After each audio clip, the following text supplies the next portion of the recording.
Guys, another shambolic performance. Absolutely not good enough for Real Madrid playing at the Bernabeu with a 1-goal lead. I had a feeling this game was not going to be comfortable for Real Madrid because I've seen enough of Carlo Ancelotti being the manager of Real Madrid to know what to expect. But even when we were leading this game, we scored 2 goals towards the end, leading the game. All you had to do was close out the match. We could not do that. Absolutely shambolic defending. And one thing we know for sure, going forward, if you're going to play Lucas Vazquez, David Alaba cannot be on the pitch at the same time. Unless you want to lose, which, that's fine. That's a whole different situation. But a second leg of a cup game where we can be potentially in the final, and you play both of those guys, and not just play them, but David Alaba closed out the match. I'm sorry, but he is just no longer suited for the most elite level. He's no longer even a top 50 center back in the world at this point, given his ACL injury. He was already going through a decline before the ACL injury, but now post ACL injury, he's very good on the ball, but in terms of his defensive capabilities, he's nowhere near good enough. Speaking of players who weren't good enough tonight defensively, you have to say everybody in that back line except for Raul Asensio was poor. Kubo had the best of Camavinga, which is why we need Ferland Mendy, because with the game against Arsenal coming up, Bukayo Saka is Arsenal's biggest threat. Not just Bukayo Saka, but Bukayo Saka combining with Martin Odegaard on that right-hand side. If we defend like this against Arsenal, we will get absolutely destroyed. Not just from open play, but also from set pieces. The decline from last season and our ability to defend set pieces is absolutely incredible.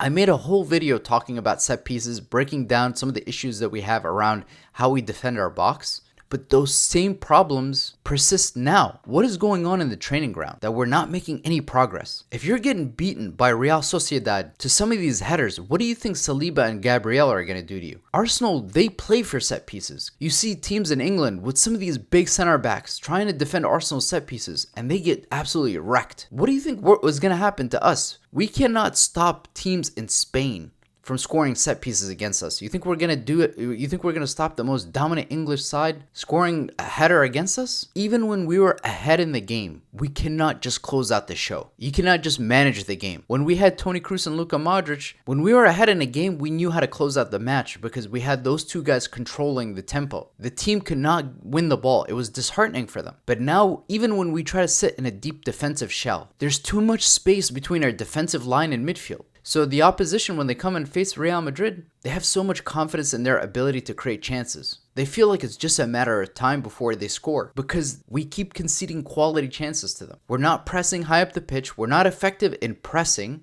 Early on in the game, we tried to press the ball high up the pitch to no avail. At what point do we say to ourselves, we are not a pressing team under Carlo Ancelotti and we need to abandon that altogether? Because typically when teams do press, they don't have as much energy later in the game. So you need to get something for your effort. And if you're going to be pressing the ball, then it cannot all be in vain. A couple of bright spots tonight. Vinicius, you have to say overall, with the 2 assists, he had moments of magic tonight. Could he have done better? Yes. Could he have been more efficient? Yes. He could have closed out the game. He had one chance where he shot it with his left. He didn't score. Vinicius could have easily scored a goal tonight. If this was another player not named Vinicius, you would say he had a really good performance. But given the standard that Vinicius has set for himself over the last few years, I can't really say that this was a good Vini performance because he easily could have scored, and he should have scored, to be frank. We need to get more out of Vini this season, especially if we're gonna compete for major trophies. Eduardo Camavinga today looked really good going forward, but again, Kubo got the best out of him. Recovering Ferland Mendy and Thibaut Courtois will be absolutely critical for us. Because Ferland Mendy doesn't give you as much going forward, but in terms of his defensive capabilities, we don't have a situation where every single time Kubo is getting the ball, he's absolutely destroying us. And that's what concerns me about the whole Saka matchup. But Andre Lunin,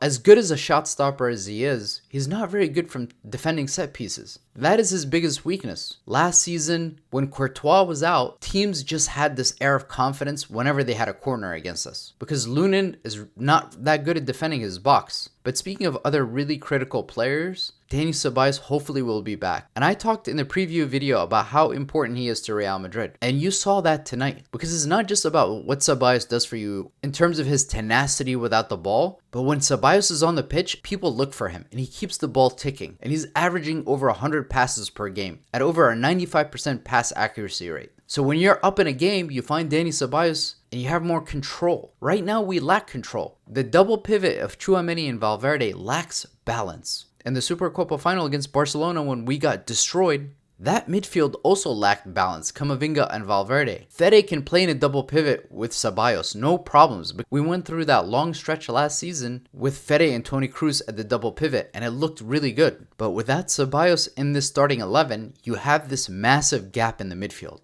Of course, Fede will play at right back against Arsenal if he's fit, hopefully, and he doesn't sustain any injuries between now and then. But given how difficult the season has been for us so far, playing 120 minutes to the very end, Jude Bellingham, Fede Valverde, these guys being run into the ground once again, we may end up not winning major trophies this season simply by the fact that some of these players run out of steam. If you look at the gap between our defensive line and midfield, that's what it is. It's a positional issue. It's a lack of organization issue. There's a huge lack of structure. Carlo Ancelotti has talked about the need to be more compact, but you are not seeing anything like that whatsoever right now. Team is not very compact. We try to sit in this 4-4-2 formation, but teams are finding it very easy to find players between our lines. And even when we're leading, we struggle to close out games. If we play anything like this in the cup final, whether it be against Atleti or Barcelona, we're not going to win. We were barely able to get through Atletico, which, by the way, technically we lost, but we won through penalties if you want to count that as a win. And the very next game, Barcelona demolished them 4-2 after they had a 2-goal lead. All they had to do was defend their lead. Yet Barcelona was able to find a way to score 4 goals against them at that point. Think about that. We weren't able to score a goal in 120 minutes.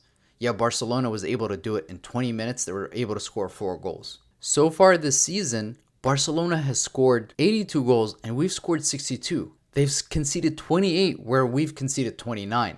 And that's in La Liga. Think about it. 20 more goals Barcelona has scored versus us. The last few games that we've won by a 1-goal margin. The game against Villarreal, the game against Leganes. It's truly not good enough. And regardless of what happens for the rest of the season, it's so obvious that this club needs to go in a new direction with a new manager, because you cannot measure this season simply by trophies. You have to measure it by the process. Did the board help Carlo Ancelotti by giving him all the players that he truly needs to be successful? Probably not. But given these players that he has at his disposal, he should be doing a lot better than this. Anyways, guys, that's all I got for this one. Thank you for watching. Hala Madrid.